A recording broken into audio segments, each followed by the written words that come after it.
తిరుపతి జిల్లా విద్యాశాఖాధికారి ఆదేశాల మేరకు పాకాలం మండలం మొగరాల జెడ్పీ హైస్కూల్లో 10వ తరగతి చదువుతున్న విద్యార్థులకు ఫ్రీ ఫైనల్ పరీక్షలను రాష్ట్ర రీసోర్స్ పర్సన్ మరియు పరిశీలకులు కృష్ణతేజ పరిశీలించారని పాఠశాల ప్రధానోపాధ్యాయులు సుమలత తెలిపారు. రాబోయే పబ్లిక్ పరీక్షల్లో విద్యార్థులు ఎలాంటి భయం, ఒత్తిడి లేకుండా పరీక్షలు రాయడానికి ఆరోగ్యంగా ఉండి సంపూర్ణ ఆహారం తీసుకొని ప్రతిరోజు కనీసం అర్ధగంట యోగా, వ్యాయామం మరియు ధ్యానం చేయాలన్నారు.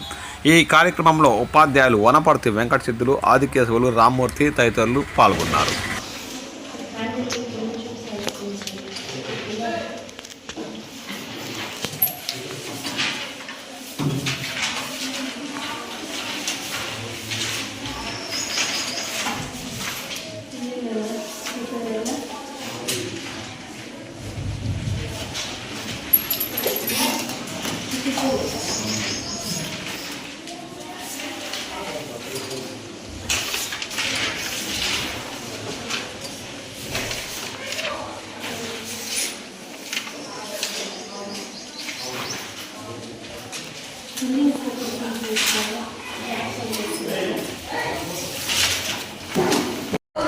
ఫేస్ ఎక్స్ప్రెషన్స్ ని బట్టి మీలో కొంతమందికి చదవాలి అనేటువంటి ఇంట్రెస్ట్ క్రియేట్ కాకపోవచ్చు. అట్ ద సేమ్ టైం చదివినటువంటి విషయాలు కూడా మర్చిపోవచ్చు ఎగ్జామినేషన్ టైంలో. దీనికి అంతటికి మెయిన్ రీజన్ ఏమిటి అంటే మీరు ప్రాక్టీస్ అనేటువంటిది కరెక్ట్గా చేయకపోవడం. సో అందరూ చదువుతారు, చదివినటువంటి దాంట్లో కొంతమందికి మాత్రమే ఫస్ట్ ఆఫ్ ఆల్ గుర్తుంటుంది.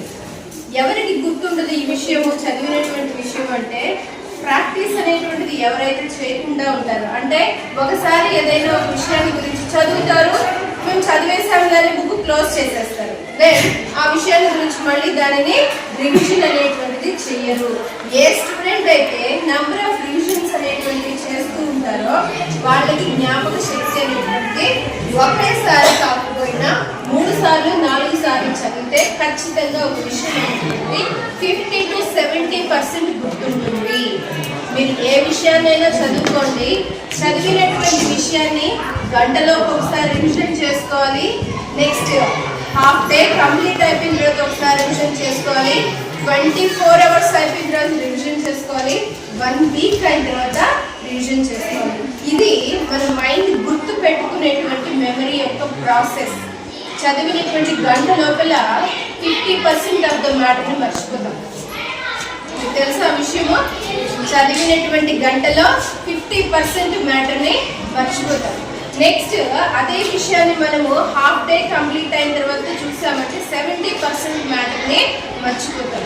1 వీక్ అయిపోయిన తర్వాత ఆల్మోస్ట్ 80% మ్యాటర్ని మర్చిపోతాం.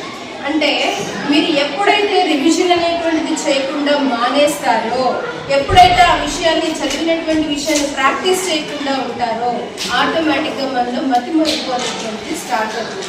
కొంతమంది పిల్లలు బాగా గుర్తు పెట్టుకోవడానికి రీజన్ ఎక్కువ సార్లు చదవడం, ఓకేనా? తక్కువ గుర్తు పెట్టుకోవడానికి కారణము అసలు చదవకుండా ఉండడం, లేదా చదివేసాము అనేటువంటి కాన్ఫిడెన్స్తో ఉండడం. ఈ రెండు కూడా మీ యొక్క మతి మార్పు అనేటువంటి దానికి కారణాలు. గుర్తు పెట్టుకోవడం అనేటువంటి దానికి మాత్రం ఒకటేసారి కాదు చదవాల్సింది. మినిమం 3 to 4 times ఎప్పుడైతే మనం ఒక క్వశ్చన్కి సంబంధించిన ఆన్సర్స్ నేర్చుకుంటామో అప్పుడు మాత్రమే గుర్తుంటుంది. చాలా మంది ప్రజెంట్ ఉండేటువంటి జనరేషన్ చేసేటువంటి బిగ్గెస్ట్ మిస్టేక్ ఏంటి అంటే ఒకసారి ఇట్లా చూసుకుంటాం, నోట్బుక్ని చదివేస్తాము, కంప్లీట్ అయిపోయింది అని అనుకుంటాం. దాన్ని ఎప్పుడు నువ్వు ప్రాక్టీస్ చేస్తావు? కొన్ని ఎవరిదైనా ఫ్రెండ్స్తో డిస్కషన్ చేస్తున్నావా ఆ విషయాన్ని? మనకి మెమరీ అనేటువంటి దానిని ఇంప్రూవ్ చేసుకోవడానికి మెయిన్ టెక్నిక్స్ ఏంటో తెలుసా?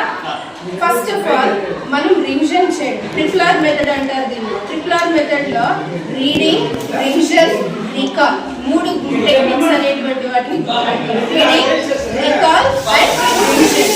ఎప్పుడైతే విషయం గుర్తుండాలి అని అంటే మనము ఒక విషయాన్ని చదువుకోవాల్సి ఉంటుంది. చదువుకున్నటువంటి తర్వాత విషయాన్ని మళ్ళీ మనము రీకాల్ చేసుకోవాలి, గుర్తు చేసుకోవాలి.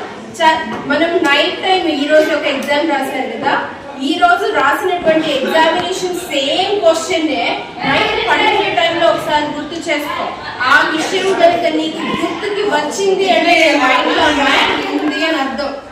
గుర్తు రావడం లేదు అంటే నీ మైండ్ నుంచి ఆ మ్యాటర్ వెళ్ళిపోయింది. కాబట్టి ఏం చేయాలి? మళ్ళీ ఈ విషయాన్ని రిజాల్వ్ చేసి గుర్తు రాలేదు, నెక్స్ట్ ఏం చేయాలి? రివిజన్ చేయాలి. నంబర్ ఆఫ్ రివిజన్స్ అనేటువంటివి ఎన్నైతే ఉంటాయో మనలో చదువుకునేటువంటి గుర్తు పెట్టుకునేటువంటి క్యాపబిలిటీ సో మెథడ్ అనేటువంటిది వెరీ వెరీ యూస్ఫుల్ టెక్నిక్. ఇంకొక విషయం, మనం చదివినటువంటి విషయాన్ని మనము సొంతంగా చదువుకున్నటువంటి దానికన్నా కూడా నువ్వు పక్కన వాళ్ళకి ఆ విషయాన్ని ఎప్పుడైనా చెప్పి గుర్తు పెట్టుకో ఉంటావే, ఆ విషయం నీకు ఫర్దర్ గా ఎగ్జామినేషన్స్ కి వెళ్లే ముందర నువ్వు చదవకపోయినా కూడా నీ ఫ్రెండ్స్ తో కనుక నువ్వు డిస్కషన్ చేసినట్లయితే సబ్జెక్ట్ కి సంబంధించి ఆ విషయం నీకు 85% వరకు గుర్తుంటుంది. నువ్వు ఫ్రెండ్స్ తో ఏ విధంగా అయితే మాట్లాడావో అదే మ్యాటర్ నువ్వు యాజ్ గా రాసేస్తావు. నువ్వు అక్కడ చదవాల్సినటువంటి అవసరం కూడా లేదు. ఓకేనా? ట్రిపుల్ మెథడ్ ఫాలో అయితే ఖచ్చితంగా మనము సక్సెస్ అనేటువంటిది కావచ్చు. Reading, recall, revision every day morning కొన్ని క్వశ్చన్స్ నేర్చుకుని ఎగ్జామ్ రాస్తున్నారు కదా, ఇదే క్వశ్చన్ పేపర్ కి మీరు ఏదో ఒక క్వశ్చన్, ఇంపార్టెంట్ క్వశ్చన్ లేదా మీకు బాగా వచ్చినటువంటి క్వశ్చన్ నైట్ ఒక్క 5 minutes 9కో 10కో పడుకుంటారనుకోండి, 10కి పడుకునే దానికన్నా ముందు 9:50 to 10కి బిఫోర్ ఈ 2-10 minutes టైంలో ఈరోజు చదివినటువంటి విషయాల్లో ఏ విషయం గుర్తొస్తుంది, ఏ విషయం గుర్తు రావడం లేదు నోట్ చేసి పెట్టుకుని నెక్స్ట్ డే మార్నింగ్ ఇమీడియట్ గా ఆ విషయం అనేటువంటి దాన్ని కంప్లీట్ చేయాలి. గుర్తు రాని రివిజన్ చేసుకుంటా, గుర్తు వచ్చి కానీ మళ్ళీ రికాల్ చేసుకుంటాం. సింపుల్ గా ఆయన చెప్పినట్టు భయం ఒత్తిడి లేకుండా నాలో పబ్లిక్ వచ్చింది కూడా బాగా రాయాలి. ఇంకొక చిన్న విషయం చెప్పి యూస్ చేస్తాను సార్. ప్రతి ఒక్కరు కూడా మనకి చెప్పేటువంటి విషయం ఏంటి అంటే భయపడద్దు, భయపడద్దు, భయపడద్దు. అవునా కదా? భయపడద్దు అని చెప్పే కొద్ది మనలో మొదలయ్యేటువంటిది ఏంటి? రైట్? ఎప్పుడైనా సరే ఏ విషయం వచ్చినా సరే ధైర్యంగా ఉండాలి. ఏ క్వశ్చన్ అయినా రాని నీకు వచ్చే ఆన్సర్ అంతే, నీకు తెలిసిందాన్ని నువ్వు రాస్తావు అనేటువంటి ధైర్యంతో ఉండండి చాలు. భయపడితే భయపడుతున్నావు, మా పాపకి ఎగ్జామ్ అంటే భయం, మా అబ్బాయికి ఎగ్జామినేషన్ అంటే స్ట్రెస్, ఇవన్నీ వద్దు. ఎందుకు స్ట్రెస్ పడాలి? మనము ఎక్కువగా చదవకుండా ఉన్నప్పుడు స్ట్రెస్ అనేటువంటిది పడతాం. రెండో విషయం, ఎక్కువగా చదివేసినా కూడా స్ట్రెస్ అనేటువంటిది పడతాం. గుర్తు పెట్టుకోండి, ధైర్యంగా ఉండాలి. ఎగ్జామినేషన్ రాసేటప్పుడు ధైర్యంగా ఉన్నారంటే నీకు గుర్తు రానటువంటి విషయం కూడా వస్తుంది. నాకు వచ్చింది నేను రాస్తాను అంతే. ఎగ్జామినేషన్ లో రాకపోయినా కూడా నాకు వచ్చిందే రాస్తాను. ఈ రెండే టెక్నిక్స్. వచ్చింది అని అంటే నాకు వచ్చింది రాస్తాను, రాలేదు క్వశ్చన్ కి నీకు సంబంధించిన ఆన్సర్ అంటే అప్పుడు కూడా నీకు వచ్చిందే రాస్తాను. అంతేనా? క్వశ్చన్ పేపర్ లో ఆన్సర్స్ ఇప్పుడు మార్నింగ్ మీరు రాసారు ఎగ్జామ్ లో 7 members ఎక్సలెంట్ గా రాసినారు, 3 members సోగా రాసినారు, రిమైనింగ్ మెంబర్స్ అందరూ మీరు ఎలా రాసారో మీకు తెలుసు. ఓకేనా? సో మీలో మీకు ఉండేటువంటి కాన్ఫిడెన్స్ లెవెల్స్ అనేటువంటివే మిమ్మల్ని ఇంప్రూవ్ చేస్తాయి. అంతకు మించి ఏం లేదు. ఎప్పుడైతే మనం ఏదైతే ఎదుటి వాళ్ళు చెప్తూ ఉంటారో ఆ విషయం మనకి తెలియకుండా మనం బ్రెయిన్ అనేటువంటిది మనకి రిపీట్ చేస్తూ ఉంటుంది. అంటే ఈ విషయాన్ని చిన్నపిల్లలు చూడండి, ఏ విషయం అయితే చెయ్యొద్దు అని చెప్తాం అదే విషయాన్ని చేస్తారా? మీ మైండ్ కూడా అంతే. ఏదైతే మీరు చెయ్యొద్దు, అలా ఉండకూడదు, ఇలా ఉండకూడదు అని పేరెంట్స్ చెప్తారో మన మైండ్ తెలియకుండా దాని జోలికే పోతుంది. కాబట్టి మీరు వర్రీ అవ్వాల్సిన అవసరం లేదు.